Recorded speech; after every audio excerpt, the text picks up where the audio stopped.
வந்துட்டியாப்பா? ஆமாம்மா. நீ எவ்வளவு பெரிய ஆளாயிட்ட, எனக்கு அடையாளமே தெரியலடா. ஆமாம்மா, நீ என்ன பார்த்து எத்தனையோ வருஷம் ஆச்சுல்ல? என்னமாப்பா, இப்போவாவது வந்து சேர்ந்து எனக்கு அதுவே போதும்.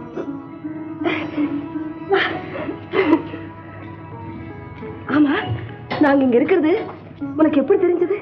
அதாமா வந்து ஒரு ஆள் மூலமா நீங்க இருக்கிற இடத்தை விசாரிச்சுட்டு வந்து சேர்ந்தமா. அப்படியா? ஆமாம்மா. சரி, நீ உட்காந்து, நான் போய் பலாரம் எடுத்துக்கிட்டு வரேன். சரி.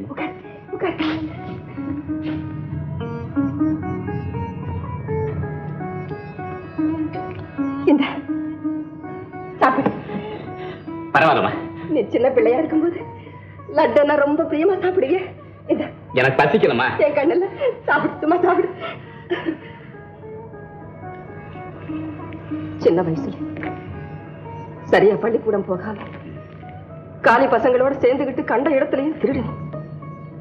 நீ பெரியவன் ஆனதுக்கு அப்புறம் கூட அந்த திருட்டு பழக்கம் போகாதேன்னு நினைச்சு ஒரு நாள் கட்டி வச்சு இனிமே திருடாதேன்னு சொல்லி அடிச்சு அன்னைக்கு வீட்டை விட்டு போனவ இன்னைக்கு தான் திரும்பி இருக்க. ஏன்பா நீ இப்ப திருந்துட்டீல? நான் தெரிந்து எத்தனையோ வருஷம் ஆச்சுமா. இப்பதான் என் மனசு நிம்மதியாச்சு. என்னடா அது சாப்பிடாம இருக்கிற? சும்மா வேண்டாமா. வேண்டாம்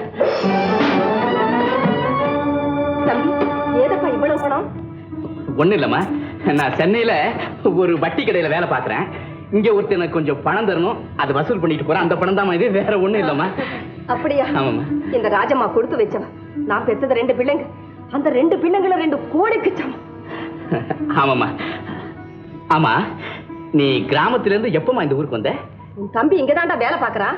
என்ன மாதிரி என் தம்பி வேலை பாக்குறானா? அம்மா, தம்பியை நான் 4 வயசுல பார்த்தது, அதுக்கப்புறம் பார்க்கவே இல்லை. ஆமா, அவன் என்ன வேலைமா பாக்குறான்? அதாவது குற்றவாளிகளை கண்டுபிடிக்கிற ரகசிய போலீஸ் இலாக்காவில வேலை பார்க்கறான்.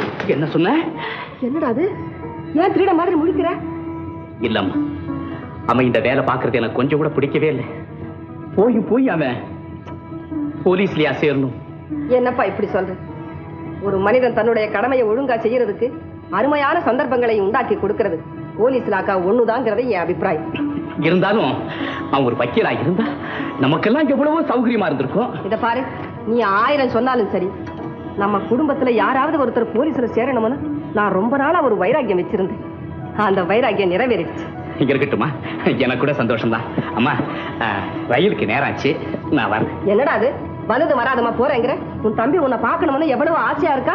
இரு, வந்துடுவேன். அம்மா, எனக்கு கூட தம்பியை பார்க்கணும்னு ஆசைதான். என்ன பண்றது, பிரத்யார் பணத்தை வச்சுட்டு இருக்கிறது தப்புமா?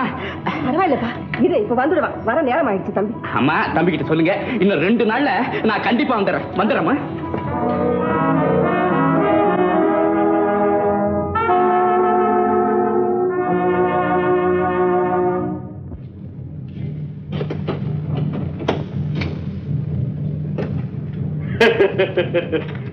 தர்மலிங்கம் மடையன் என்ன கொன்னிட்டு இந்த நகையை எடுத்துக்கலாம்னு நினைச்சான்.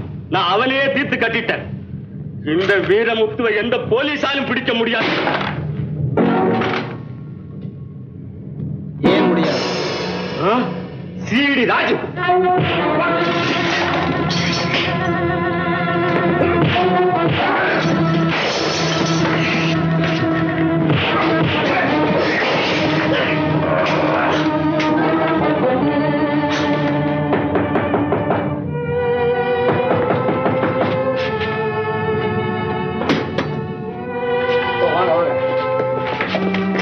ரொம்ப நாளா தேடிக்கிட்டு இருந்த கேடி வீரமுத்தி வந்தான்.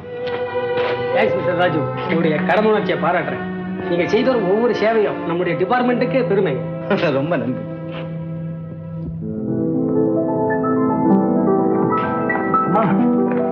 ராஜு, உங்க அண்ணன் வந்திருக்காப்பா. எப்பமா? காலையில. அப்படியா? அண்ணன் எங்க இப்ப? ஊருக்கு போயிட்டான். என்னம்மா அது, நான் வர்ற வரையிலும் இருக்க சொல்லக்கூடாதா நீங்க? நான் எவ்வளவோ சொன்னேன், அவன் புறப்பட்டு போயிட்டான். அம்மா, எனக்கு ஒரு அண்ணன் இருக்காருன்னு நீங்க சொல்லியிருக்கீங்களே தவிர அவர் எப்படி இருப்பாருன்னு எனக்கு தெரியாது. அண்ணனை பார்க்கணும்னு நான் ஒவ்வொரு நாளும் துடிச்சுக்கிட்டு இருக்கேன். ஆனா அண்ணனுக்கு தான் என்னை பார்க்கணுங்கிற ஆசை இல்லை. அப்படி நினைக்காதேப்பா, அவன் ரொம்ப அவசர காரியமா போயிட்டான். அம்மா, அண்ணன் எப்படி இருக்காருமா? உங்க அப்பா மாதிரியே இருக்கா. ராஜு, அவன் எவ்வளவு மாறிட்டான் தெரியுமா? இப்போ சென்னையில ஒரு வண்டி கடையில வேலை பார்க்கறானா. அம்மா, எனக்கு சென்னைக்கு மாத்திரம் ஆயிடுச்சு. இதோ பாருங்க உத்தரவு. என்னப்பா இது திடீர்னு? சென்னையில இருந்து புறப்பட்ட ரயில்ல கொள்ளை நடந்துச்சான். நான் போய் அது சம்பந்தமா துப்பு கண்டுபிடிக்கணும். இன்னைக்கே புறப்படணுமா? ரொம்ப சந்தோஷம் தம்பி. இந்த துப்பறியும் வேலையில உனக்குள்ள உற்சாகம் குறையவே கூடாது.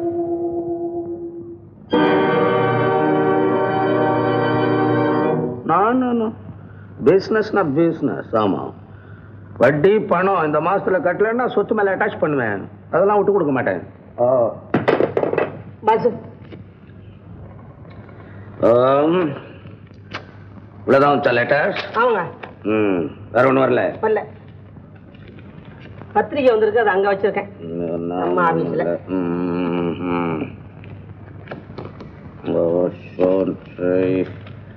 என்னது?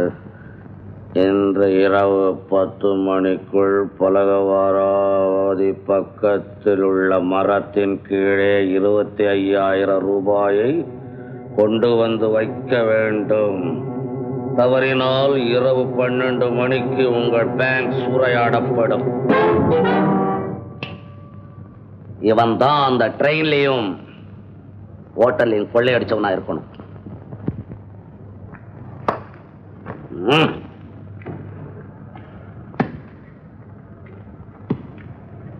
பாசு, எனக்கு என்னமோ பயமா இருக்குதுங்க. சீக்கிரமா என்கிட்ட பணத்தை கொடுத்துருங்க. இருட்டுறதுக்குள்ள குறிப்பிட்ட இடத்துல கொண்டு போய் வச்சுட்டு வந்துடுறேன் பணத்தை. கொடுக்கலன்னா நீ எடுத்து போய் வச்சுட்டு போயிருக்க. செஞ்சாலும் செஞ்சு போடுவேன். ஏன்னா நீங்க நல்லா இருந்தா தானுங்களா நான் இருக்க முடியும். மாதிரிதான் இடியட். அவனோ சினிமாவுக்கு கதை எழுதியிருக்கிறான். அது ஒரு தாள் மறந்து போய் எனக்கு போஸ்ட் பண்ணிட்டான். அவ்வளவுதான்டா. விலாசம் எல்லாம் ஒழுங்கா தானுங்களும் எழுதி அனுப்பிச்சிருக்கான். ஏய், நான் யார் தெரியுமா? பயமுறுத்துறவங்க எல்லாம் பணம் கொடுத்தா பேங்க் என்ன ஆகுறது? இதெல்லாம் கண்டுக்காத, ஒதுங்கிக்கோ. சொன்னா கேட்க மாட்டீங்க. இருக்கட்டும்.